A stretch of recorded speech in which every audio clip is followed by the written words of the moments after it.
大家好，我是阿木实验室的讲师新一。今天我们讲一下无人机基础理论2。在这一节中，我们主要讲一下飞控的一些代码里面的一些介绍。首先，我们看一下今天讲解的一个目录。在第一节中，我们讲一下源码的一个框架。第二节中，我们会讲一下它的一个飞控的一个通信协议 Mavlink 的一个介绍。在第三节中，我们讲一下内部的一个通信，就是内部通信机制 MIL-ORB。然后在第四节中，我们会讲到姿态环控制。然后第五节中会讲到位置环控制，以及第六节中会讲到一个导航的一个介绍。然后在我们讲之前，我们可以先看一下，在本节课中我们所讲的 PR4 固件都是以 PR4 以阿木实验室 P 系列无人机专用的固件，固件版本号为 V1.11.1。如果大家需要使用 PR4 官方源码，查看官方源码的话，请切换到 V1.11.1 标签下进行查看。然后我们这边提供的源码地址的话，是我们可以在马云上进行查看，大家可以进行自行下载。然后我们现在就讲一下，先看一下第一节，就是它的一个源码框架。然后在代码中的话，基本上如果说我们下载完代码之后的话，基本上文件夹也就这么多，我们可以具体看一下。一般情况下，我们这里就是有一个配置文件，也就是它的一个板子的一个配置文件。然后还有一个 build 是它的一个编译文件，就是我们通过编译指令生成的一些各个编译文件，然后都在这个 build 下面。然后以及 Mavlink， 也就我们接着往下看，就是它的一个无人机的一个通信协议。然后目前我们用到的 Mavlink 协议是 V2.0 版本。再往下就是它的一个 message 的 MSG。message 文件的话，基本上包括了P+4 系统中定义的一些数据结构的一个集合。这个就我们简单说，就是像一些电池状态，然后飞机的一个飞行状态，像各个传感器的各个状态的一些数据类型的定义。再往下是一个 ROMFS， 这个文件的话，主要是一些 P+4 系统的一个初始化启动过程，以及系统的一个参数配置的一个文件目录。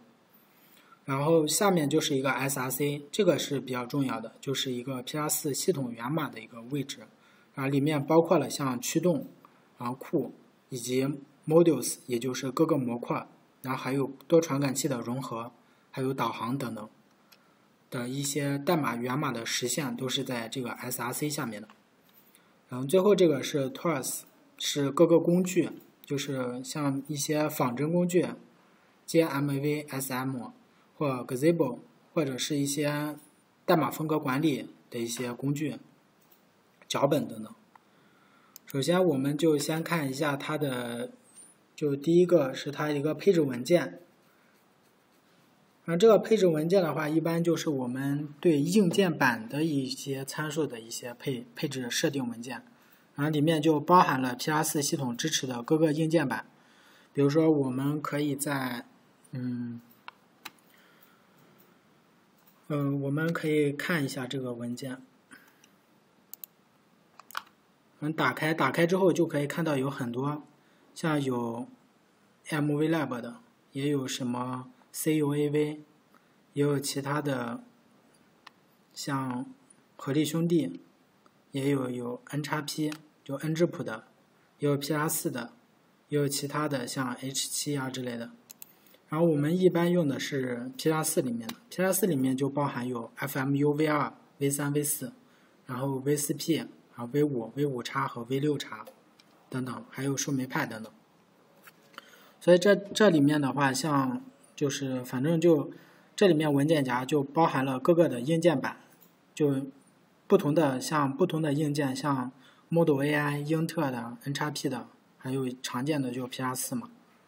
然后还有一些什么仿真相关的。然后我们这里的话，就针对这个 FMU V5，然后进行讲解。然后在 V5 这个下面文件夹目录下面，我们也可以通过打开，下面会有一些配置文件，就像初始化呀、AUTTX 的一个配置、SRC， 还有一些默认的配置。比如说在这个默认的配置中，我们可以看到，在这里面会有一些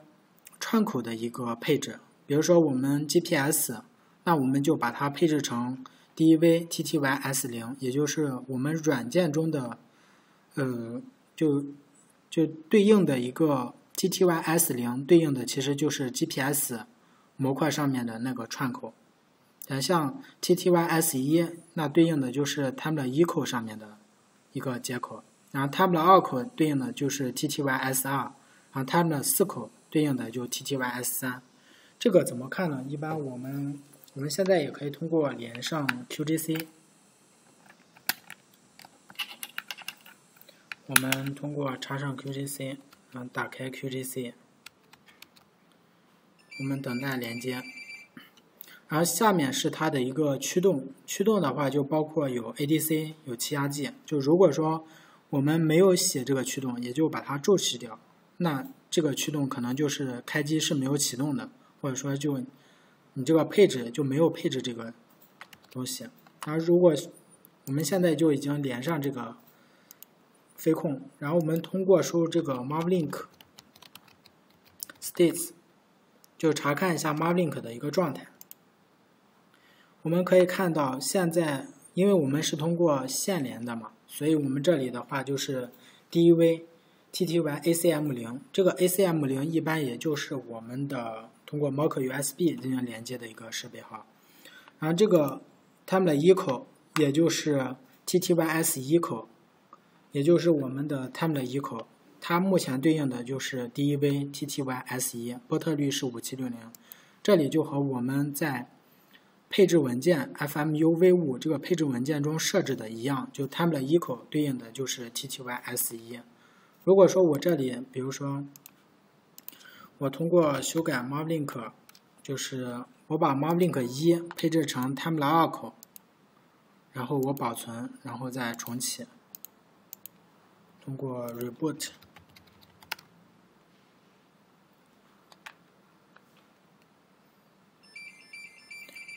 这段声音结束之后，就说明已经正常启动。然后我们现在再重新输入一下 Mavlink states， 然后这时候就会多了一个接口，就是我们可以看这里就是因为我们刚才设置是 Tablet-2 口，所以这里的话对应的就是 TTY DEV-TTY-S2。然后如果说我们把这个Tablet-2 口，然后改成个 Tablet-4， 也就是 Series 这个4，然后我们再重启。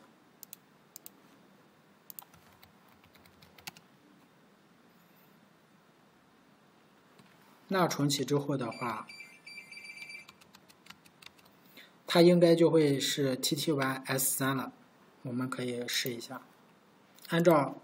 默认的这种设置的话，应该就是 TTY-S3。好，我们现在就可以看到这个2，它对应的就是 TTY-S3， 然后波特率是5760。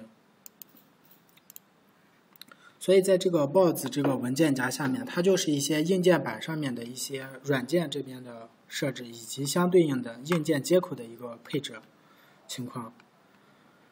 这就是它串口接口的一个设置，一般也就4个串口，就是 GPS 模块中有一个串口 ，Tablet-1 口、Tablet-2 口以及 Tablet-4 口，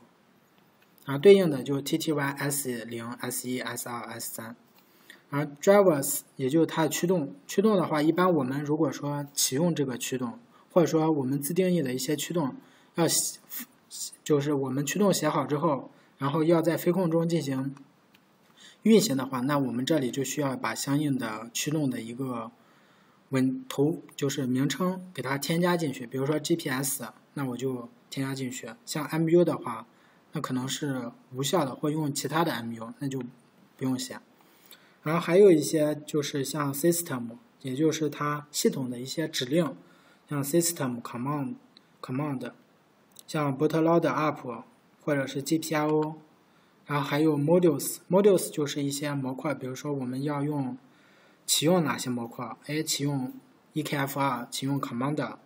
启用这个电池状态，这个就可以我们在这个源码中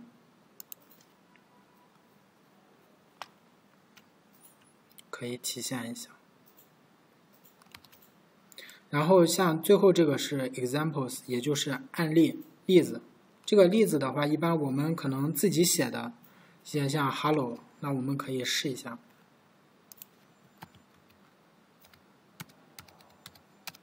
通过输入 hello， 看一下它有没有。然后这里就会有一个 hello 的 start 或者是 stop 或 states， 我们通过 status 就没有开始。那我们现在就给它开始。